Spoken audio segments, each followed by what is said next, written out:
All right, developing overnight, deep divisions between the federal government and local leaders over the investigation into the deadly shooting of 37-year-old Alex Preddy on a Minneapolis street yesterday. Yeah, a judge has now ordered federal officials to preserve the evidence. And our Audrey Rousseau joins us now with what exactly that means and where the investigation stands right now. Yeah, that's right. We got the news around midnight, and this motion to preserve evidence was filed by the Minnesota Bureau of Criminal Apprehension and the Hennepin County Attorney's Office, two agencies that say they've been blocked by the feds from starting their usual use of force investigation. Now, the federal judge's order includes any evidence that agents removed from the scene and evidence that they took into their exclusive custody. In the filing from the Minnesota officials, Homeland Security Secretary Kristi Noem and Border Patrol Commander Greg Bavino are named among a long list of defendants. The next court hearing is scheduled for tomorrow at 2 p.m.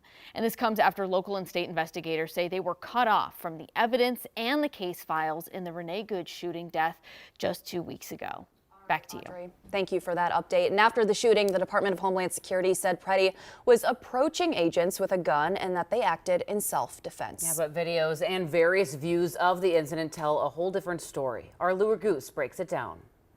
37-year-old Minneapolis man and U.S. citizen Alex Preddy was protesting ICE and recording video in the middle of the street at Nicollet Avenue and 26th Street when one video shows him try to help a woman who was pushed down by a federal agent.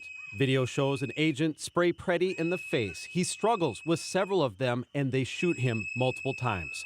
After the shooting, Homeland Security officials shared a photo of a handgun and magazines they recovered from Preddy. Secretary Kristi Noem characterized it like this. This individual went and impeded their law enforcement operations, attacked those officers, had a weapon on him and dozens of rounds of ammunition, wishing to inflict harm on these officers, brandishing like that. But Preddy never brandishes the gun or even reaches for it in any of the videos publicly posted.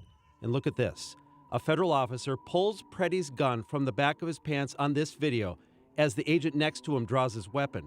That agent then fires all or most of the 10 shots we can hear after Preddy was disarmed right in front of him.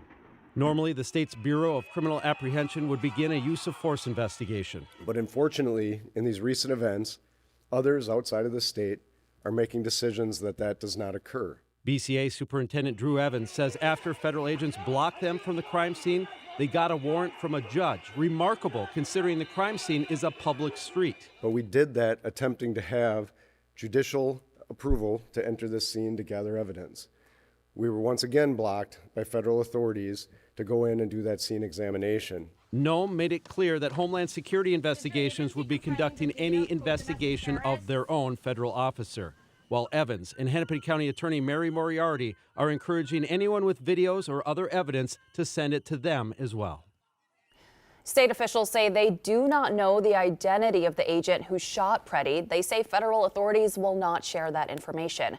Border Patrol Chief Greg Bavino says the officer who fired those shots is a Border Patrol agent with 8 years of experience and extensive training.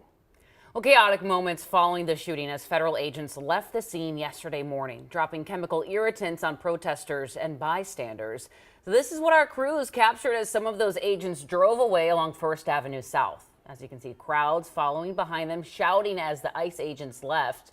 One agent can be seen walking back and forth with some sort of chemical gas canister. We spoke with one man just after those agents left. They asked us to let them leave. There were a couple people who helped control the crowd, help clear a path for everybody on the way out. They got 5, 6, 7 vehicles out. Last car, and nobody throwing anything, yelling, sure, nobody threw anything, nobody damaged the vehicle. And they dropped tear gas on the crowd as the last car drove away. So we let them out, nobody touched anything. Yeah, said some words, which they clearly deserve by this point. They tear gassed the crowd after the crowd did everything they asked to let them leave. They gassed the entire crowd where people are living on that block. Now, the crowd eventually ended up at 26th and Nicollet as they set up barricades and began to rally. We also heard from witnesses of the shooting and its aftermath, including a woman who was on her way to church when the shots rang out. Our Jessica Hart shares what they saw. Sounds no one wants to hear and gas no one wants to breathe has once again consumed Minneapolis. None of this is okay. None of this is okay. This should not be happening. It's got to stop. I don't know how it's going to stop. Sandra Boswell, I've lived 57 years, almost 58 years, and I've never seen anything like this in my life. Heard what led to this. So I'm crossing 27th and I hear gunshots, and a lady came running down the street and grabbed me and hugged me, and they tear gassed her. I went down the street and he was laying in the street. He was laying at the bus stop, and there was no chance because there were so many holes in blood. And I think it's wrong. I hope he wasn't scared, and I hope he went to heaven right away. Saturday morning, Alex Preddy was shot and killed by federal agents. Seeing that man like that is wrong. You can't go around shooting people. Yesterday felt like a little bit of positivity with the protests and all the turnout, and then you wake up this morning and it's all just torn right out from under you again. So just can't take it anymore. All of these people couldn't take it anymore either, which is why they came to the scene and why Sandra shared her story. Something's got to stop. I don't know what. I don't know how we're going to stop this, but it's got to stop. In Minneapolis, Jessica Hart, KARE 11 News.